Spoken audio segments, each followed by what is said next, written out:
a guitar riff. What a drum riff too. Woo! That's fun. Here we go.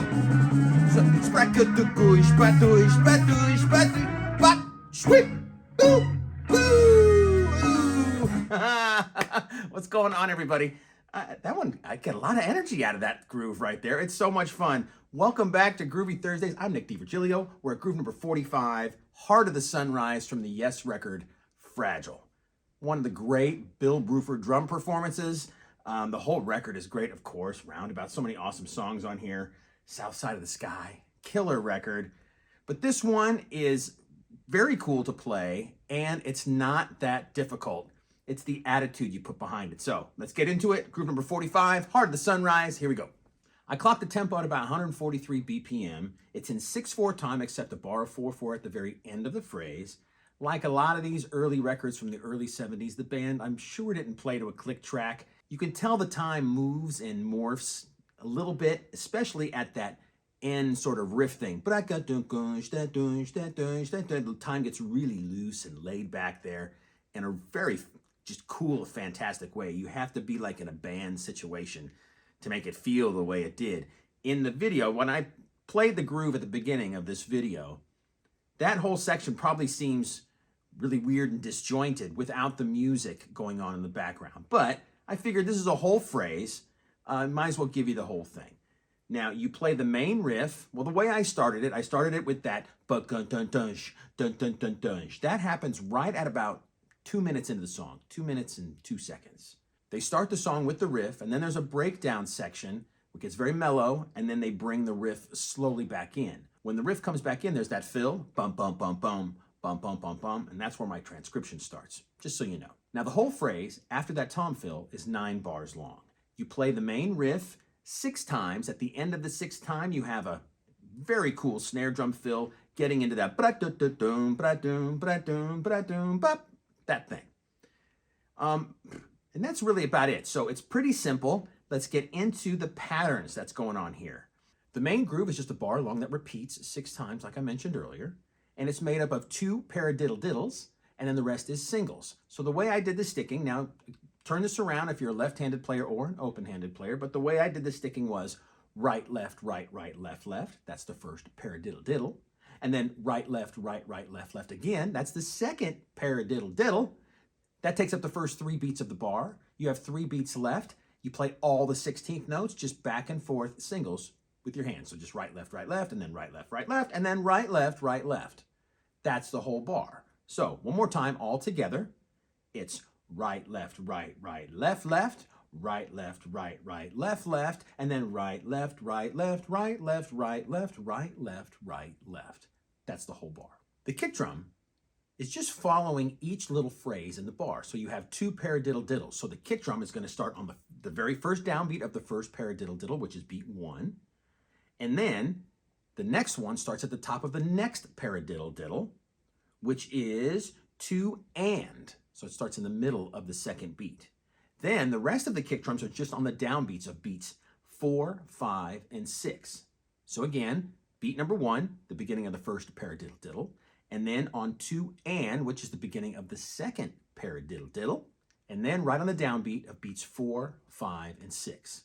You can totally work on this pattern in this 1 bar of 6 as a rudiment exercise. 2 paradiddle-diddles, and then singles to make up the bar of 6. Get out your practice pad or just on your snare drum alone. Get the sticking down and the coordination down between your hands.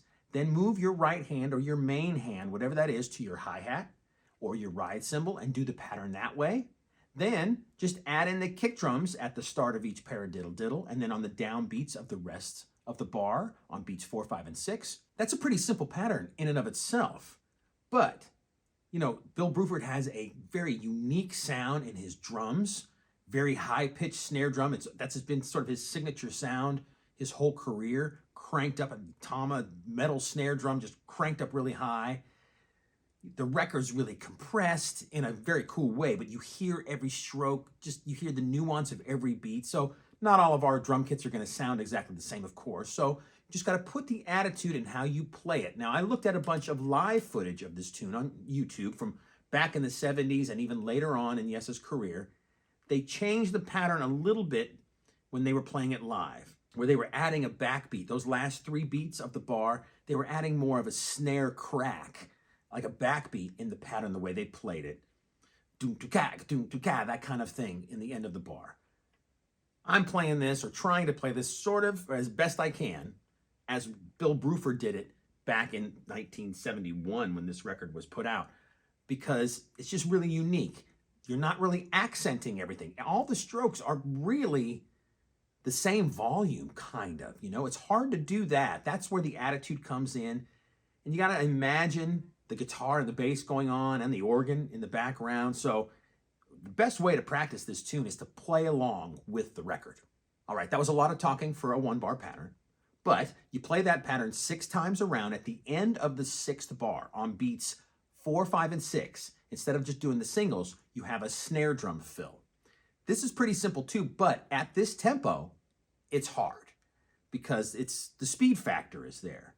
On beat 4, you play all 4 16th notes, so 4 and. Then on beat 5, you're going to play a sextuplet. So that speeds it up a little bit. So da da da da da da. 1 2 3 4 5 6. 1 2 3 4 5 6. Starting on beat 5.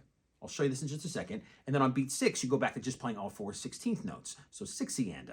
You got to put all those together. Let's check out this fill the way I played it in the demonstration at full speed.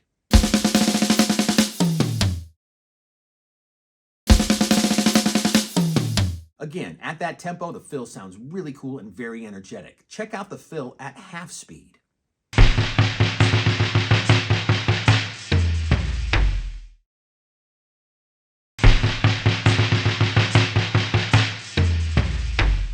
See, at that speed, you can really hear that sextuplet stick out between the regular 16th notes on either side of it. Let's take a second here to vocalize that fill at a slow tempo. Here's my pulse. The 16th notes at this pulse are bop, bop, bop, bop, 1 E and a, 1 E and a, that kind of thing. And the sextuplet is 1 2 3 4 5 6, 1 2 3 4 5 6, da da da da da da da da da da da. Put all 3 of them together and you have da da da da da da da da da da da da da da. Da da da da da da da da da da da da da. And again, da da da da da da da da da da da da da. So do it slow like that on your practice pad or vocalize it, because vocalizing it is always a great thing, in my opinion. And if you have to, start slow and just bump up the BPM slowly till you get up to around 143. And this fill it's so cool, you're going to dig playing it. The last 3 bars of this whole phrase are played unison with the whole band. You can hear it in the song. And it's not that hard. You just got to follow the pattern. I think it's way easier just to listen to the band, listen and not really worry about where the notes are laying, because again, it's sort of loose. They are written out and they are in specific places, and we'll go through that right now. But really, if you kind of just get this feeling in your bones, play along with the record a lot, that looseness is what makes it so cool. So let's talk through each of the last 3 bars. The first bar of the last 3 bars starts with just 8th notes. So you have 1 and 2 and. Then there's 3 2-note chunks that follow right after it. The first one starts on 3 and then beat 4. The second one starts on right on 5 and 5 and the last one starts on 6 and then right on 1 of the next bar. So one more time, you have 1 and 2 and, then 3 and 4, then you have 5 and then 6 and 1. For the second bar, there's a snare drum hit right on beat 2, then on 3 and then on 5 and then we get to the bar of 4, which is the very last bar. Right on the downbeat, you have snare and crash cymbal. And then on 3 and you have another snare and crash cymbal. So just for fun, before we end this video, let's clap and vocalize these last 3 bars. It's a good exercise. Check it out. So a moderate tempo. Right here is our pulse. Here we go. 1, 2, 3, 4. Da da da da da da da da da da da da da da da. One more time. 1, 2, 3, 4. Da da da da da da da da da da da da da da da. I feel that simple patterns like this that have a lot of openness, a lot of empty space, only certain notes here and there, can be harder to really grasp sometimes and play right with attitude and feeling, because it's that space, it's those rests that are super important to feel and not to rush or drag. So Take some time to clap out a simple pattern like this and really feel where those rests are. You've probably heard this somewhere before in your musical education, but space really is just as important as the notes you're going to play. Knowing how to feel the rests, the space in between the notes, is super important. So a simple pattern like this is great exercise to practice, just vocalizing and clapping along. And there you go. Groove number 45, Heart of the Sunrise from Yes's record, Fragile. Bill Bruford on fire, such a great performance and a super fun but very simple pattern to play. Again, it's all about attitude and just getting into it, playing all the notes kind of at the same volume, just having a lot of fun with this. I suggest playing along with the song because you really feel how the band was feeling, how they morphed in and out of the time in such a great way. If you like what's going on here at Groovy Thursdays, ask that you like this video, share it with all your friends, bring on comments and suggestions for future grooves. I'm very hands-on today. I feel like I'm hands-on with all of my talking. But come back and hang with me next week, ladies and gentlemen. Groove number 46. We'll see you then. Cheers.